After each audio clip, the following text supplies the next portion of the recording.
वर्सोव्याच्या किनारी 3 जण बुडाल्याची माहिती कळते। नंदुरबार नंतर आणखी एक दुर्दैवी बातमी।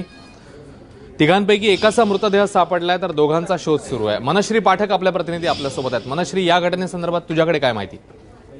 अश्विन, सध्याची माहिती मिळते त्यानुसार वर्सोव्याला नुकतीच जी घटना घडलेली आहे, 3 मित्र त्या ठिकाणी होते आणि त्यापैकी एकाचा मृतदेह मिळालेला आहे जो बुडाला।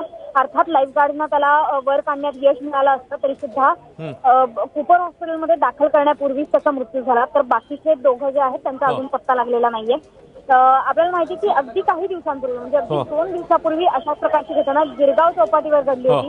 गिरगाव चौपाटीवर सुद्धा अशाच प्रकारचे काही मित्र तिथे मौज मजा करायला गेले होते, पावसाचा आनंद घ्यायला गेले होते। मात्र ते करत असतानाच आणखी हे तिघही बुडाले होते आणि त्याच्यापैकी एकाचा मृत्यू देखील झाला होता। आता ही दुसरी घटना आहे मुंबईतली, त्यामुळे एकंदरीतच पावसाचा आनंद घेताना, भरतीचा आनंद घेताना, खास करून भरतीच्या वेळी मुंबईकरांनी काळजी घेणं आवश्यक आहे। मनश्री, धन्यवाद या सगळ्या माहितीबद्दल। या बातमीचे अपडेट्स तुझ्याकडे जाणून घेतच राहू।